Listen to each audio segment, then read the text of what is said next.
பெரிய ராஜாக்கள்லாம் வந்து நமஸ்காரம் பண்ணுறா, சேவிக்கிறா, உபதேசம் வாங்கிக்கிறா. இவரால் பல பேருடைய வாழ்க்கை மாறின்னு இருக்கு. ஆனால் இவர் டெய்லி பிச்சை எடுத்து சாப்பிடணும்னா ரொம்ப கடினம். இதெல்லாம் சந்நியாசம்ன்றது நிஜமாவே ரொம்ப கடினமான ஒரு கஷ்டம். ஆனால் ரொம்ப சுகம். அது அவ்வளோதான்.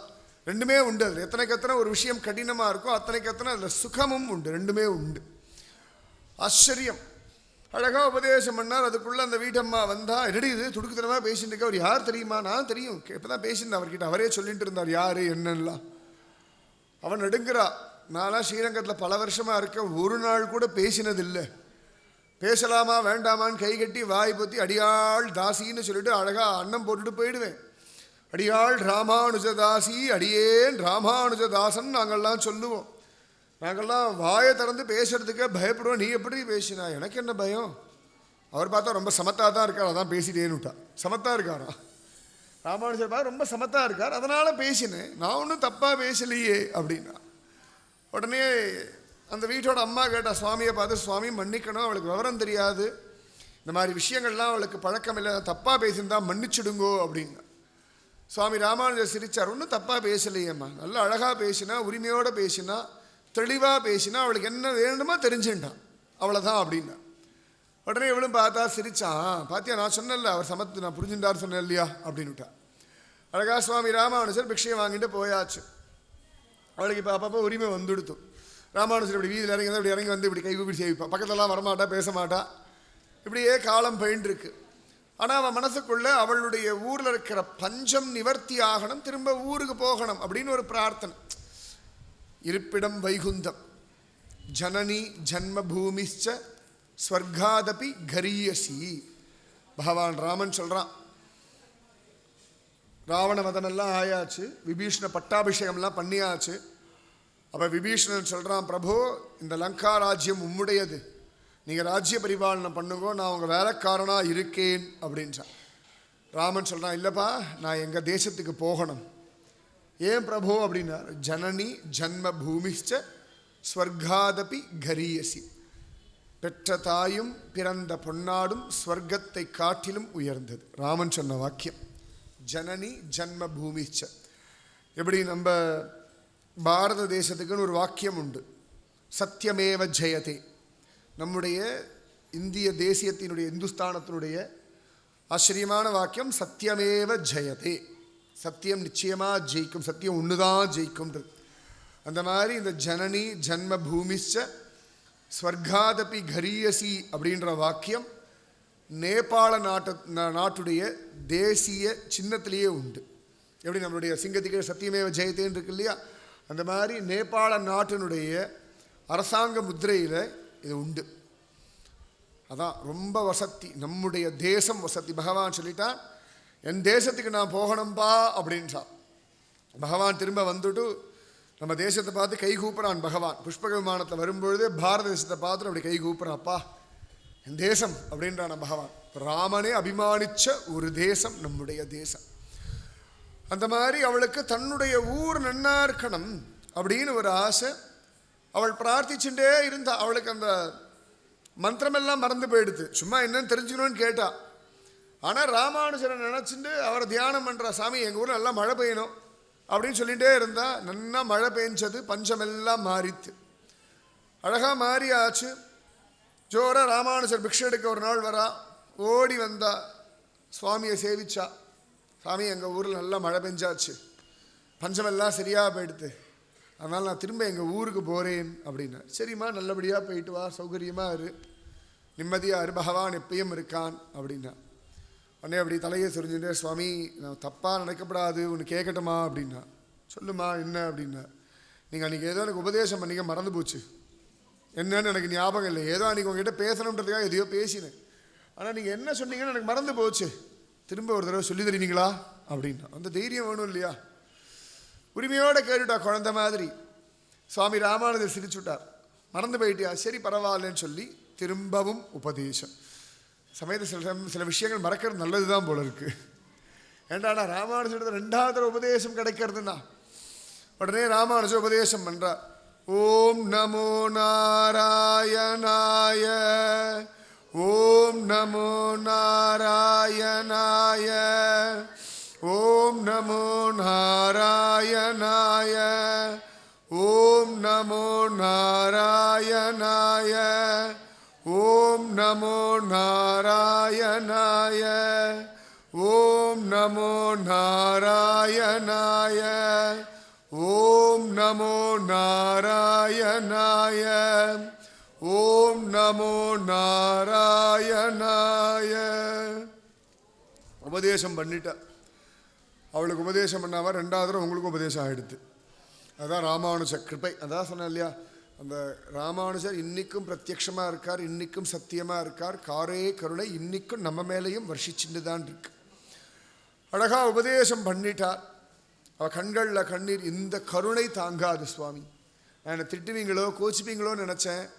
ஆனால் இத்தனை அழகாக ஒரு குழந்தைக்கு சொல்லிக் கொடுக்குற மாதிரி சொல்லிக் கொடுக்குறேளே. ஆனால் நான் திரும்பி மறந்துடுவேணும்னு எனக்கு பயமாக இருக்குது. அவள் சொல்லிட்டா, எனக்கு திரும்பி மறந்துடுவேணும்னு பயமாக இருக்குது. ஏன்னா ஊருக்கு போயாச்சுன்னா ஒவ்வொரு நாள் வேலை அது இதுன்னு போயிட்டு இருக்கும். அதில் எல்லாம் மறந்து போயிடும். உங்களையே மறந்துடுவேணும்னு எனக்கு ஒரு கவலையாக இருக்குது. மறந்துடுவா சில பேர். நிறைய பேருக்கு அது நடந்திருக்கு, நான் பார்த்துருக்கேன். காலப்போக்கில் அப்படியே மறந்து போயிடுவா. அப்படியே பழகிட்டு அப்படி போயிடுவா, அவ்வளோதான். அப்புறமா அந்த ஒரு பாகவதாளோட ஆச்சாரிய புருஷாலோட பழகினதுன்ற நினைப்பே இல்லாமல் இருக்கும். ஆனால் குரு ஞாபகம் வச்சுட்டு திருப்பி இழுத்துருவா.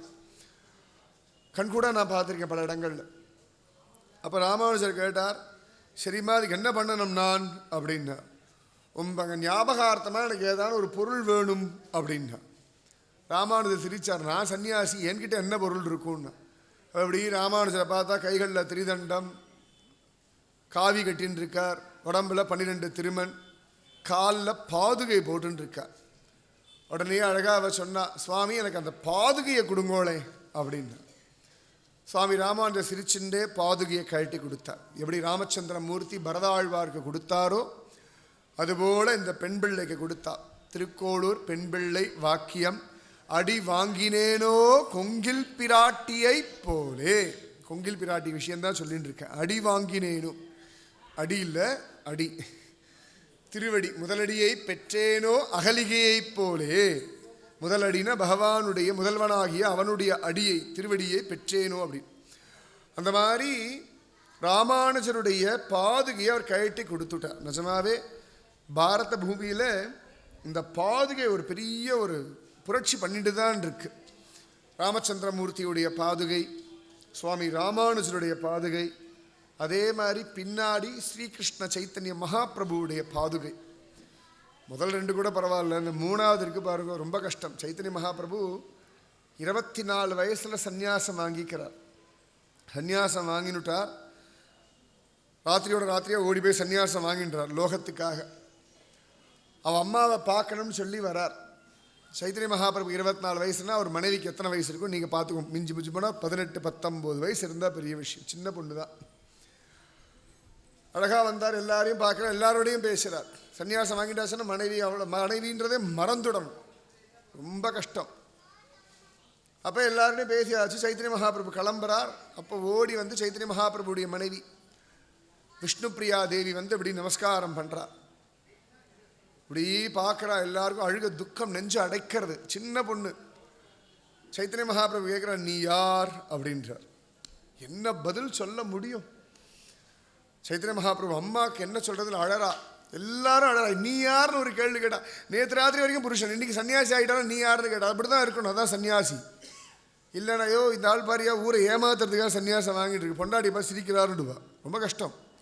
சன்னியாச தர்மத்திற்கு ரொம்பவே கஷ்டம். உடனே இவர் கேட்டுட்டார், நீ யார் அப்படின்னு. யாரும் பதில் சொல்லலை. என்ன பதில் சொல்கிறதுன்னு தெரியல யாருக்கும்.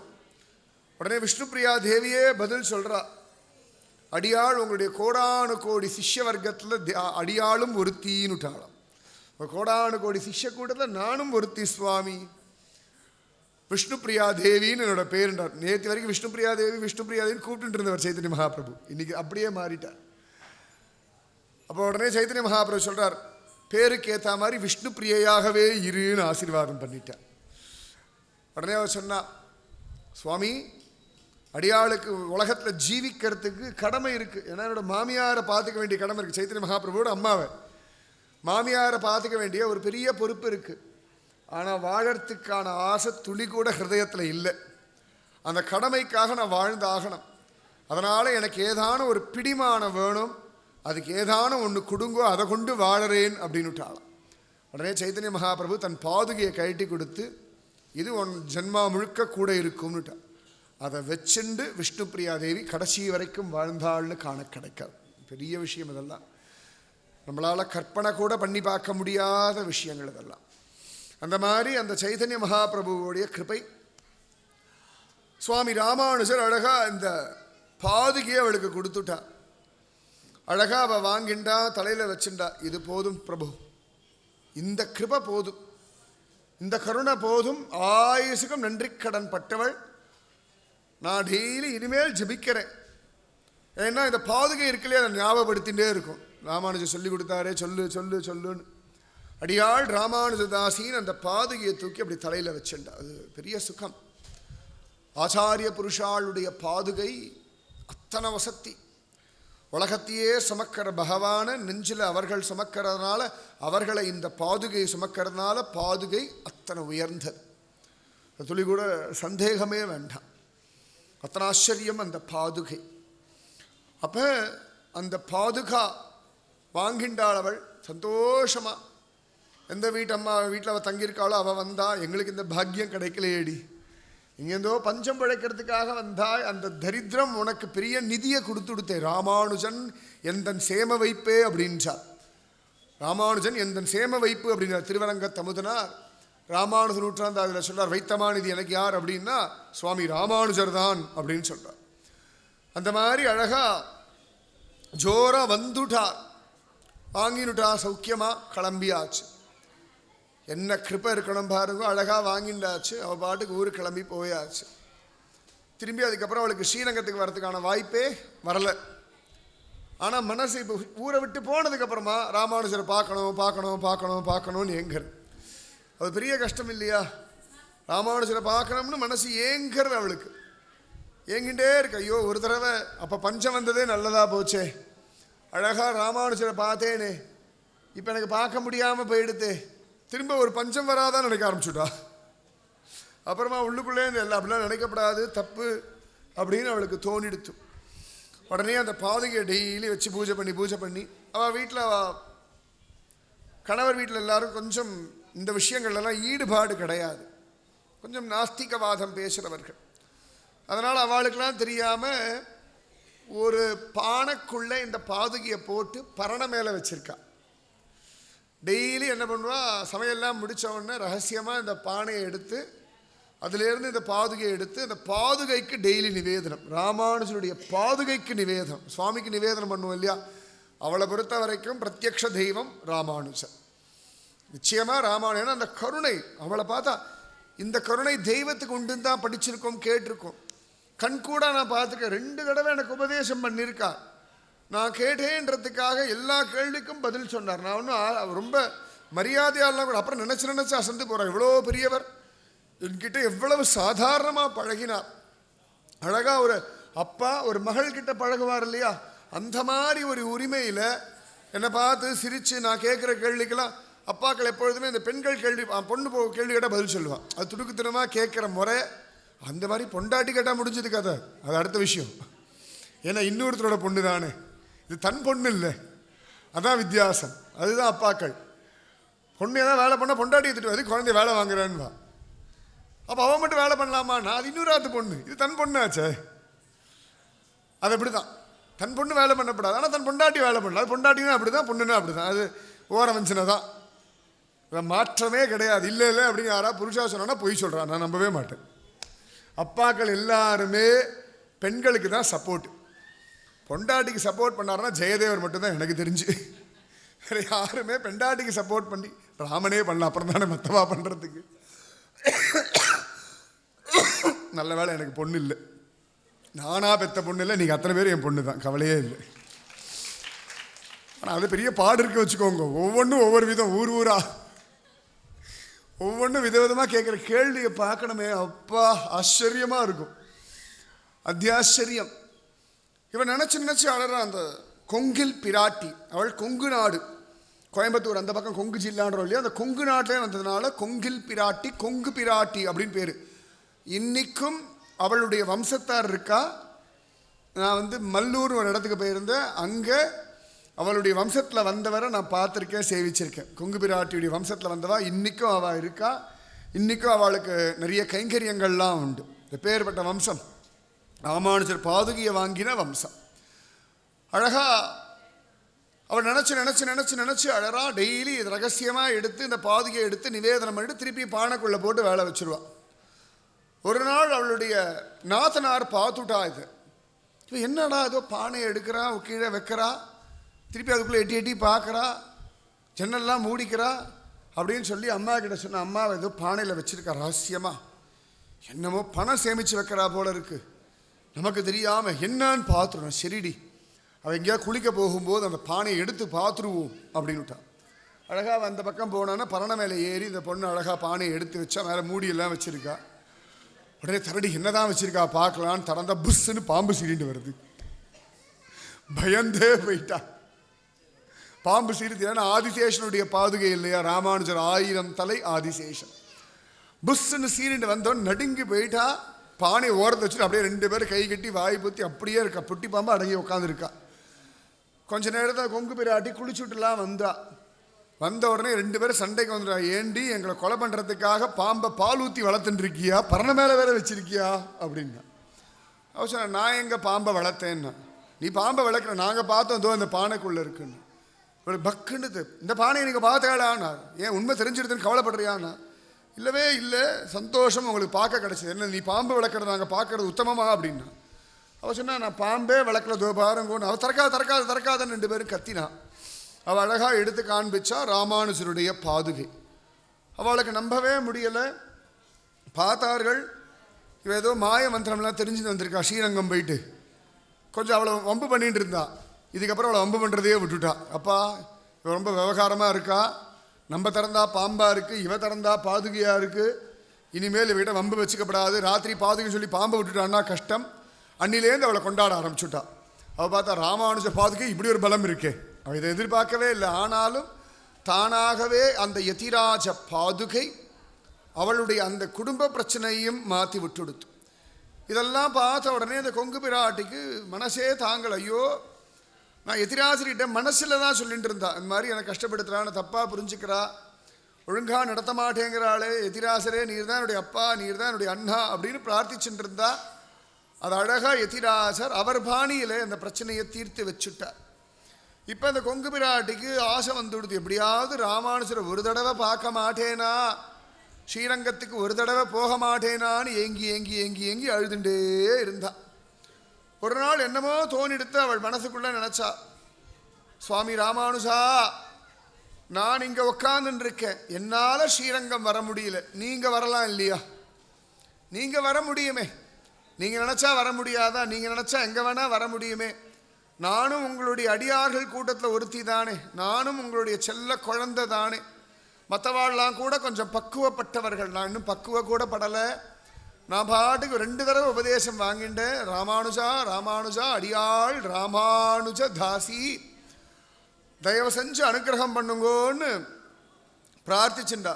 ஸ்ரீமதே ராமானுஜாய நமஹ, ஸ்ரீமதே ராமானுஜாய நமஹ, ஸ்ரீமதே ராமானுஜாய நமஹ, ஸ்ரீமதே ராமானுஜாய நமஹ, ஸ்ரீமதே ராமானுஜாய நமஹ, ஸ்ரீமதே ராமானுஜாய நமஹ, ஸ்ரீமதே ராமானுஜாய நமஹ, ஸ்ரீமதே ராமானுஜாய நமஹ, ஸ்ரீமதே ராமானுஜாய நமஹ. அப்படி ஜபிச்சுட்டே இருந்தாள் இந்த கொங்கில் பிராட்டி. அவளுடைய பிரார்த்தனை பலித்தமாச்சு. அழகா கிருமி கண்ட சோழனால வேற வழியே இல்லாமல் சுவாமி ராமானுஜர் ஸ்ரீரங்கத்தை விட்டு கிளம்பிடுறார். கூரத்தாழ்வானுடைய வெள்ளை வஸ்திரத்தை உடுத்திண்டு சுவாமி ராமானுஜர் ஸ்ரீரங்கத்தை விட்டு கிளம்பிடுறார். கிளம்பி நடந்து கொங்கு மண்டலம் வரார். தானாக வரார். எத்தனை வழிகள் இருக்கு, இறங்கலாமோ போகலாமோன்னு. தானாக சோழ தேசத்தை விட்டு நேர கொங்கு நாட்டுக்கு வரார். இப்படி வந்து நீலகிரி வழியாக வந்தார். ஊட்டி சொல்கிறோம் இல்லையா, ஊட்டி கொடைக்கானல், அந்த வழியாக வந்தார் அப்படின்னு காண கிடைக்கிறார். ஆச்சரியமாக அப்படி வரார். நடந்து நடந்து நடந்து காட்டுலேயும் மேட்டுலேயுமா நடந்து நடந்து வரார். மனசு முழுக்க ஸ்ரீரங்கம் நன்னா இருக்கணுமே, ரங்கராஜன் நன்னா இருக்கணுமே, ஜனங்கள் நன்னா இருக்கணுமே, ராஜசபைக்கு போன கூரத்தாழ்வான் பெரிய நம்பிகள் நன்னா இருக்கணுமே, இப்படி எல்லா யோசனையும் பண்ணிண்டு அடுத்து எங்கே போகிறோம் ஏது போகிறோம் ஒன்றுமே தெரியாது. திக்கு தெரியாத காட்டில் அவர் பாட்டுக்கு போயின்னு இருக்கார். பகவான் வழி காட்டுவான். பல சந்தர்ப்பங்களில் வாழ்க்கையில் அடுத்து என்ன பண்ண போகிறோம்னு தெரியறதில்லை. இதுக்கு மேலே வாழ்க்கை எப்படி போக போகிறதுன்னு புரியறதில்லை. இதுக்கப்புறம் நம்ம வாழ்க்கையுடைய நிலைமை என்னன்னு தெரியலை. ஆனாலும் என்ன பண்ணுறதுனே தெரியாமல் இருக்கணும். அந்த சமயத்தில் எல்லாம் பகவானை நினச்சிக்கோங்கோ, நாமஜபம் பண்ணுங்கோ, அவன் வழி நடத்துவான். இப்போ ட்ரெயினில் ஏறல், ட்ரெயின் எந்த பக்கம் திக்கில் போகிறதுலாம் தெரியறதா? ஆனால் கடைசியில் போய் ஜங்ஷனில் இறங்குவோம். அதுவும் இங்கேருந்து திருவனந்தபுரம் பக்கம் போனேன்னா ஒரு பயம் வந்துடும். யாராவது புதுசாக வருவா, மெட்ராஸ்லேருந்து திருவனந்தபுரம் போடுவா, அந்த அனந்தபுரி எக்ஸ்பிரஸ்னு ஒன்று உண்டு. அப்படி போனோம்னா நாகர்கோவில் பக்கம் ஒரே மாதிரி போயின்னு இருக்கும். நாகர்கோவிலேருந்து பார்த்தா திடீர் வண்டி ரிவர்ஸில் போகும். என் கூட ஒருத்தர் வந்து பயந்து, ஐயோ வண்டி ரிவர்ஸில் போகிறது, ரிவர்ஸில் போகிறது கத்தினார். நான் சொன்னேன், ரிவர்ஸில் போகிறது சார், டைவர்ட் ஆகி போகிறது, பயப்படாதீங்க. என்ன சார் நீங்கள் சொல்கிறீங்க, வண்டி ரிவர்ஸில் போகிறது, வந்த வழியிலே போகிறது. வந்த வழியில் போகிற மாதிரி இருக்குது, ஆனால் வேறு ட்ராக்கில் போகிறது, நம்பவே மாட்டேன்னுட்டா. நான் சொன்னேன், நான் பல வருஷமாக அந்த ட்ரெயினில் வந்துன்னு இருக்கேன், தெரியும், கொஞ்சம் நம்புங்கோ ப்ளீஸ் அப்படின்னு. அப்புறம் தான் சமாதானமாக உட்காந்தான். அவருக்கு பயம் வந்துடுத்து. பெட்டி ஏதோ மாற்றி, ஜிஞ்சின் ஏதோ மாற்றி எங்கேயோ போயின்னு இருக்கு வண்டின்னு பயந்து போயிட்டா. அந்த மாதிரி சில சந்தர்ப்பங்களில் வாழ்க்கை ஒன்றுமே புரியறதில்லை. எந்த வழியில் எந்த ரீதியில் போகிறதுன்னே தெரியறதில்லை. ஆனால் நாமஜபம் பண்ணி பகவானை நம்பினேன்னு வச்சுக்கோங்களேன், தானாகவே வழி கிடைக்கும். அம்மாவோட கர்ப்பத்தில் இருக்கும், யாருன்னே தெரியாது. அம்மா அப்பா யாருன்னு தெரியாது, குடும்பம் ஏதுன்னு தெரியாது, என்ன பாஷைன்னு தெரியாது, எந்த ஊரில் பிறக்க போகிறோன்னு தெரியாது, ஒன்றுமே தெரியாது. அம்மாவோட கர்ப்பத்துலேருந்து உலகத்தில் முதல்ல வெளில வருவோம். புதுசாக இருக்கும், யாரை பார்த்தாலும் புதுசாக இருக்கும். யாரை பார்த்தாலும் அதில் ஒரே ஒரு குரல் மட்டும் நல்லா பரிச்சயமாக இருக்கும், அம்மாவோட குரல். அந்த அம்மாவுடைய அரவணைப்பு, அம்மாவுடைய உடல் மட்டும் தெரியும். இந்த இந்த இதுக்கும் எனக்கு அது ஒரு சம்பந்தம் உண்டுன்னு, துப்புல் கொடி உறவுன்றோம் இல்லையா, அது மட்டும் எப்படியோ அந்த குழந்தைக்கு தெரியும். மற்றவாளை விட அம்மா கிட்ட மட்டும் அதுக்கு நன்னா ஒரு எங்கேருந்தோ அதெல்லாம் தான் அதிசயம். அதுதான் ரொம்பவே அதிசயம். தெய்வ ரகசியங்களில் இதெல்லாம் ரொம்ப பெரிய விஷயம். இந்த முட்டையிலேருந்து வெளில வர குஞ்சு பறவை அம்மா பக்கத்தில் இப்படி ஒதுங்கி நிற்கும், அழகாக இருக்கும் பார்க்குறதுக்கே. வெளில வந்தோடனே இவள் தான் என்னுடைய அம்மான்னு அவகிட்ட போகுமே. அது மாதிரி நாய்க்குட்டியெல்லாம் பார்க்கணும். அது பிறந்து கொஞ்ச நாள் கண்ணே திறக்காது, ஆனால் பால் குடிக்கிறது கரெக்டாக அம்மாவுடைய அந்த முளையில் போய் வாய வைக்கும், வாலில் கொண்டு வாய வைக்காது. அது எப்படி தான் தெரியும், கண்ணே திறக்காது, இப்படி தத்தக்கா நடந்துட்டு வரும். அது தெய்வம் என்னெல்லாம் சொல்லி கொடுக்குறது, ஒவ்வொன்று குஞ்சு குஞ்சு குஞ்சு குஞ்சாக இருக்கிறது எல்லாத்துக்கும் அழகாக சொல்லி கொடுக்குறான் இல்லையா பகவான். ஆச்சரியம். இந்த ராமானுஜர் அப்படியே போகிறான். ஏன்னா ஏற்கனவே ராமானுஜரை ஒரு தடவை வரதராஜன் காட்டில் வழி காட்டி கூட்டின்னு போயிருக்கான். வேடுவன் வேடுவச்சியா இருந்து கூட்டின்னு போயிருக்கான். அதனால் என் பகவான் என்னை காப்பாற்றுவான், எனக்கு ஒன்றும் தெரிய வேண்டாம், இது தெரியலையே அது தெரியலையே, அடுத்தது தெரிஞ்சாதான் வாழ்க்கைன்னு இல்லை, வாழ்க்கை எப்படியும் போகும், கவலையே படாதீங்கோ. ஒன்றுமே புரியலையே, அப்போ பகவான் ஸ்பெஷலாக ஏதோ பண்ணுவான்னு விட்டுடுங்க. அதுக்கு மேலே ரொம்பலாம் யோசிக்கவே கூடாது. இந்த நிறைய பேர் தூங்கிட்டு இருப்பா, தூங்கி முழிக்கும்போது இருட்டாக இருந்தால் அப்பாடா திருப்பி படுத்துட்டுருவா. அது வெளிச்சம் மட்டும் வந்துடப்படும். அதுக்காக சில பேர் ஸ்க்ரீனெல்லாம் போட்டு கதவெல்லாம் அடைச்சி வெளிச்சம் வந்து கொடுத்தா ஐயோ விடிஞ்சுட்டு தான் எழுந்துக்கணும். அதான் நம்ம வீட்டு குழந்தைகள்லாம் ரொம்ப சமத்து அதில் எல்லாம். அதுக்காக போர்வையை இழுத்து போத்திட்டு தூங்கும். ஆனால் அந்த இருட்டு இருக்கிற வரைக்கும் இருட்டுக்குள்ளேயே இருக்கணும்னு ஒரு சுகம் இல்லையா? அந்த மாதிரி ஒன்றுமே தெரிய வேண்டாம். இக்னரன்ஸ் இஸ் எ பிளிஸ் அப்படின்வா. சில இடங்களில் அறியாமை ஒரு பெரிய ஆசீர்வாதம். அறிவொன்றுமில்லாதாய் குலத்து உன் தன்னை பிறவி பெருந்தனை புண்ணியம் யாமுடையோம். சின்ன குழந்தையா இருக்கும்பொழுது அப்பா அம்மா அவ்வளோ கொஞ்சரா நமக்கு ஜாலியாக இருக்குது. பெருசாக பெருசாக திட்டு வாங்கிட்டே வரும். ஏன்டான அறிவு வந்துருச்சு இல்லை, அதான் பிரச்சனை. அறிவில்லாத வரைக்கும் கொஞ்சல் தான். ஆளாளுக்கு தூக்கி தூக்கி கொஞ்சம் ஆளாளுக்கு கேட்டதெல்லாம் வாங்கி கொடுக்குறான். பக்கத்து வீட்டிலேருந்து எதிர்த்த வீட்டில் எல்லாரும் ஃப்ரெண்டு தான். வளர ஆரம்பித்த பிறகு அப்பா அம்மாவே விரோதி ஆகிடுறான். அதான் பிரச்சனை. ஏன்டா அறிவு வந்துடுறது. அறிவு வந்ததுனாலே பிரச்சனை. அறிவு ஒன்றும் இல்லாமல் இருக்கிற வரைக்கும் சுகம். சுவாமி ராமானுஜர் கவலையே படலை. என் பகவானுக்கு தெரியும். இப்போ நான் ஸ்ரீரங்கத்தை விட்டு கிளம்பியிருக்கேன் அப்படின்னா ரங்கராஜன் பிளான் பண்ணியிருக்கார். ரங்கராஜன் மாற்றி மாற்றி யாரையோ ஒருத்தரை வெளில அனுப்புறதே குழப்பா வச்சுருக்கார். முதல்ல ராமன் அனுப்பினார் காட்டுக்கு. 14 வருஷம் ராமனை காட்டுக்கு அனுப்பினதே ரங்கராஜன் தான். அதுக்கப்புறமா அடுத்து யார் அனுப்புறாருன்னா எதிராஜனை தான். அவரை 14 வருஷம், அவரை 12 வருஷம் அனுப்புகிறார். ஆக மொத்தத்தில் ரங்கராஜனுக்கு இதே தான் வேலை. யாராவது ஒருத்தர் அப்படி ஊர் கிடத்துறது, நாடு கிடத்துறதுன்னு வேலையாக வச்சுட்டு இருக்கார். சுவாமி ராமானுஜர் என் ரங்கராஜனுக்கு தெரியும் அப்படின்னு தைரியமாக இருக்கா. மனசுக்குள்ள பகவத் தியானம் பண்ணிட்டே போறார். அவ்வளோதான். மனசில் தைரியம் வச்சுக்கோங்க. படைச்சவன் காப்பாற்றுவான், வழி காட்டுவான், வழி காட்ட அவனுக்கு தெரியும். நீ எந்த வழியில் போயின்றிருக்கேன்னு அவனுக்கு தெரியும். நீங்கள் எங்கே போய் சேரணும்னு அவனுக்கு நன்னா தெரியும். நீங்கள் எங்கேருந்து வந்திருக்கேன்னு அவனுக்கு நன்னா தெரியும். நீங்கள் என்னெல்லாம் சாதிக்கணும், உங்களுக்கு என்னெல்லாம் இருக்குது எல்லாம் அவனுக்கு தெரியும். உங்களை விட உங்கள் மேலே 1000 கோடி மடங்கு அக்கறையுடையவன் பகவான். இந்த சந்தேகமே கிடையாது. நமக்கு நம்ம மேலே இருக்கிற அக்கறையை விட பகவானுக்கு பல கோடிக்கணக்கான மடங்கு அக்கறை உண்டு. அதனால தானே உடம்புக்கு அழகாக அந்த பசி தாகம் எல்லாம் சொல்லி கொடுத்து நமக்கெல்லாம் நாக்குக்கு இருக்கிற ஆசைக்கு எப்படி தெரியுமா சாப்பிடணும்? கரெக்டாக பாருங்கள். அந்த பசி முடிஞ்சு கொடுத்து ஆகாரம் போதுன்னா டப்புன்னு நிற்பாட்டிடுறார். அதையும் தாண்டி சாப்பிட்றவாள்லாம் உண்டு. அது அடுத்த கதை. இவ்வளவுதான் அப்படின்னு சொல்லி அழகாக நிறுத்துறாரு பாருங்கோ. இதுக்கு மேலே உனக்கு ஆகாரம் வேண்டாம். கரெக்டாக அந்த பசி முடியறது பாருங்க. நாக்குடைய ருச்சிக்கு தகுந்த மாதிரி பசி இருந்ததுன்னா முடிஞ்சது கதை. பசி அழகாக அந்த பசியை கொண்டு அந்த ருச்சி அப்படியே அடக்கிறார் பாருங்க. அதெல்லாம் பகவானுடைய விசேஷ குணங்கள். ஆச்சரியமான டெக்னிக். உலகத்தை அத்தனை அழகாக நடத்திட்டு வரார். அதனால சுவாமி ராமானுஜர் இப்படி போயின்னு இருக்கார். அப்படி போகிறார். சந்தியா வேலை ஆயிடுறது. ஒரே இருட்டாக இருக்குது. எப்படி போகிறது என்ன போகிறது வழி தெரியல. மலை வந்துடுத்து. மலைப்பாங்கான பிரதேசம். அந்த வழியில் எப்படி போகணும்னு தெரியல. புரியாத இடமா இருக்குது. பகல் பொழுதாக இருந்தாலும் விசாரிச்சுட்டு போயிடலாம், இல்லாட்டி வழியை வச்சுட்டு போயிடலாம். என்ன பண்ணுறதுன்னு தெரியலையே, வழி தெரியலையே அப்படின்னு சிஷ்யாலாம் பேசின்னு இருக்கா. அப்போ அந்த மலையில் வாழக்கூடிய வேடுவர்கள்லாம் கிடுகிடுன்னு வந்தா. யாரோ பெரியவாள்லாம் பேசுகிற மாதிரி இருக்குது. நம்ம ஊருக்கார மாதிரி இல்லை. இந்த கோயம்புத்தூர் தமிழ் வேறையாச்சே, ஸ்ரீரங்கம் தமிழ் வேறு, நெல்லை தூத்துக்குடி தமிழ் வேறு. நிறைய தமிழ் புரியவே மாட்டேங்கிறது. புரியாத ஒரு தமிழ் நம்ம சென்னை தமிழ். அது மாதிரி அழகாக தமிழ் பேசுகிறா. யாரோ பகவத் பக்தர்கள்னு தெரிஞ்சு வேடுவர்கள்லாம் வந்துட்டா. இந்த சிஷ்யாளுக்கெல்லாம் பயம். எங்கேயாவது ராமானுஜருக்கு எதாவது ஆயிடுமோன்னு சொல்லி ராமானுஜரை சூழ்ந்து நிற்கிறார்கள்.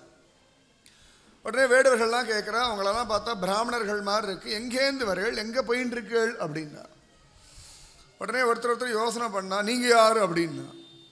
உடனே அந்த வேடுவர்கள்லாம் சொல்கிறா, அடியார்கள் ராமானுஜதாசர்கள் அப்படின்னுட்டா. எங்கேயோ வேடுவர்கள், எங்கேயோ வேடுவர்கள். அவ சொல்ல அடியார்கள் ராமானுஜதாசர்கள். சிஷ்யாளுக்கெல்லாம் தூக்கி வாரி போட்டுது. உங்களுக்கும் ராமானுஜருக்கு எப்படி சம்பந்தம் அப்படின்னா. உடனே அந்த வேடுவர்கள் சொன்னால், எங்களுக்கு ராமானுஜர் யாருன்னு கூட தெரியாது, நாங்கள் பார்த்தது கூட கிடையாது. ஆனால் திருமலை நல்லான் சக்கரவர்த்தின்னு ஒருத்தர் உண்டு. அவர் தான் எங்களோடெல்லாம் கலந்து பேசி, அப்பா அப்படியே ஜென்மா போயின்னு இருக்குடா, என்னமோ வேட்டையாடி தேனு தனமாக தின்னு சாப்பிட்டு இருக்கேள, போக வர அடியேன் ராமானுஜதாசன், அடியாள் ராமானுஜதாசின் ஜபிச்சுருங்கோ, நிச்சயமாக வாழ்க்கை நல்லபடியாக இருக்கும், பகவான் இருக்கான்னு சொல்லி எங்களுக்கெல்லாம் சொல்லி கொடுத்துருக்கா. அவர் சொன்னதிலே நிறைய நாங்கள் மாறிட்டோம். எங்களுக்கெல்லாம் ரொம்ப நாள் ஆசை, ராமானுஜரை பார்க்கணும்னு ஆசை. எங்கே பார்ப்போம் எப்போ பார்ப்போம்னு தெரியல. ஸ்ரீரங்கத்தில் இருக்காருன்னு கேள்விப்பட்டிருக்கோம். போகணும்னு ஆசை, போக முடியறதில்லை. அந்த கருணாமேகமே வந்து காட்சி கொடுத்தாலொழிய எங்களுக்கு காட்சி இல்லைன்னு பேசினான். உடனே முன்னாடி இந்த சிஷ்யர்களாக 2 பேரும் அப்படி விலகினா. நடுவில் ராமானுஜன் நிற்கிறார். அவள் கேட்டால் இவர் யார் அப்படின்னா. சிஷ்யர்கள்லாம் சொன்னால், நீங்கள் சொன்னேளே அந்த கருணா தெய்வம் இதுதான், இவர்தான் அந்த சுவாமி ராமானுஜர்னு. உடனேயே வேடுவர்களுக்கு கண்களில் ஆனந்த பாஷை தேடிண்டு வந்துட்டாரா. அதான் கருணை. ஸ்ரீரங்கத்தை விட்டு அன்றைக்கி அவர் கிளம்பலை அப்படின்னா இந்த வேடுவ ஜாதிக்கு இந்த கிருபை கிடச்சிருக்காது. ராமன் காட்டை விட்டு வந்தோடனே முதல்ல குஹன் வேடுவனுக்கு தான் கிருபை பண்ணார். அதே ராமானுஜர். ஏன்னா ராமனா கூட லக்ஷ்மணனா இருந்து பார்த்தவர் சரியாக அப்படியே நடக்கிறது. அங்கே குஹன் வேடுவனுக்கு கிருபை, இங்கே வேடுவ ஜாதிக்கே கிருபை. அவளுக்கெல்லாம் ஒரே சந்தோஷம். ராமானுஜரா ராமானுஜரா ராமானுஜரா கண்ணறைய பார்க்குறான். ராமானுஜர் நின்று இருக்கிறதெல்லாம் அமக்களமாக இருக்குது. கைகளில் திரிதண்டம் இல்லை, ஏன்னா கூரத்தாழ் எடுத்துன்னு போயிட்டார். காவி வஸ்திரம் இல்லை, ஏன்னா அதையும் கூரத்தாழ் உடுத்திட்டு போயிட்டார். கூரத்தாழ்வானுடைய வெள்ளை வஸ்திரத்தை தான் அவர் உடுத்திட்டு வந்திருக்கார். அப்போ அப்படிலாம் கை கூப்பிட்டு, ராமானுஜர் வெள்ளை உடுத்த மாட்டான்னு சொல்லுவாளே, காவிதானே உடுத்திப்பார், கைகளில் ஆச்சரியமாக திரிதண்டம் இருக்குன்னு சொல்லியிருக்கார் எங்கள் ஆச்சாரியன். அதெல்லாம் இல்லையா அப்படின்னா அவள் எல்லா விஷயத்தையும் சொன்னால் அந்த மாதிரி நடந்தது. ஓ அப்படியா அப்படின்னார்கள். இன்றைக்கி ஸ்ரீபெரும்புதூரில் உற்சவ சமயத்தில் வெள்ளை சாத்துப்படின்னு ஒன்று உண்டு. ராமானுஜருக்கு வெள்ளை வஸ்திரம் உடுத்துவார்கள். வெள்ளை வஸ்திரம் ஏன்னா ராமானுஜர் கூரத்தாழ்வான் வஸ்திரத்தை, வெள்ளை வஸ்திரம்ன்றது குடும்பத்தில் இருக்கிறவர்கள் உடுத்த வேண்டிய வஸ்திரம், ஆண்கள் உடுத்த வேண்டிய வஸ்திரம். அந்த வஸ்திரத்தை அவர் உடுத்தின்னு போனால வெள்ளை சாத்துப்படின்னே ஒரு வைபவம் இன்றைக்கும் ஸ்ரீபெரும்புதூரில் உண்டு. வெள்ளை சாத்துப்படின்னே பேர். அந்த வெள்ளை சாத்துப்படி வச்சுட்டு ராமானுஜர் குதிரையில் வருவார். அமக்கலமாக இருக்கும் பார்க்குறதுக்கு. ராமானுஜருக்கு சிம்ம வாகனம் உண்டு, குதிரை வாகனம் உண்டு, ஒவ்வொன்றும் ஒரு அழகு. இப்போ நம்ம ஆழ்வார்த்தடி போனோம் அப்படின்னா அந்த ஊஞ்சல் அப்படி ஆடுவார். அன்றைக்கி அந்த ஆட்டி விடும்போதே ஜோராக ஆட்டி விட்டேன் நான். சந்தோஷமாக இருந்தது. அந்த குழந்தை ஆடுற மாதிரி தேமேன்னு ஆடிட்டு இருந்தார் சுவாமி ராமானுஜர். ஆச்சரியம். இந்த வேடுவர்களுக்கெல்லாம் பரம சந்தோஷம். உடனே ராமானுஜர் ரொம்ப தூரம் நடந்து வந்திருக்கார், களைச்சி போய் வந்திருக்கார். உடனே தேனு தெனமாவு பழங்கள்லாம் கொண்டு வரா ராமானுஜருக்காக. நல்ல வசதியான ஆர்கானிக் இன்னைக்கு சொல்கிறா இல்லையா, எல்லாம் இயற்கையான பழங்கள், இயற்கையான தேன் எல்லாத்தையும் கொண்டு வந்து சுவாமி ராமானுஜருக்கு சமர்ப்பிக்கிறார். ராமானுஜர் சிஷ்யர்கள் எல்லாரும் ஸ்வீகரிக்கிறார். ராமானுஜர் ஆசீர்வாதம் பண்ணுறார். அழகா ஜோரா ராமானுஜரோ சிஷ்யர்கள்லாம் அப்படி கேட்கும்போது ராமானுஜரோட சிஷ்யர்கள் கேட்குறா, இங்கே பக்கத்தில் யாராவது பாகவதர்கள் வீடு இருக்கா, பக்தர்கள் வீடு இருக்கா அப்படின்னா.